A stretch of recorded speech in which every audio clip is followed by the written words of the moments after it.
অভিনয় দিয়ে ভক্তদের মন ছুঁয়েছেন তিনি। এবার আন্তর্জাতিক মঞ্চেও সকলের হৃদয় জয় করলেন এই অভিনেত্রী। রেড কার্পেটে তার হেঁটে আসাও নজর কেড়েছে সকলের।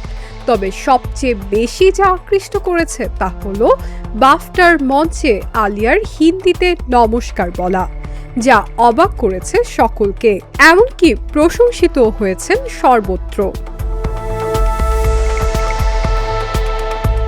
ইংরেজি ভাষার সেরা চলচ্চিত্র হয়েছে নরওয়ের ইয়োকিম ট্রিয়ারের সেন্টিমেন্টাল ভ্যালু, আর এর হাতেই এদিন পুরস্কার তুলে দেন তিনি। এবার একমাত্র ভারতীয় শিল্পী হিসাবে বাফটায় পুরস্কার প্রদান করেন আলিয়া।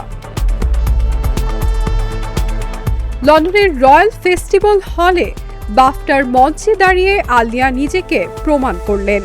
বাফটার অফিসিয়াল ইনস্টাগ্রামে একটি ভিডিও শেয়ার করা হয়েছে।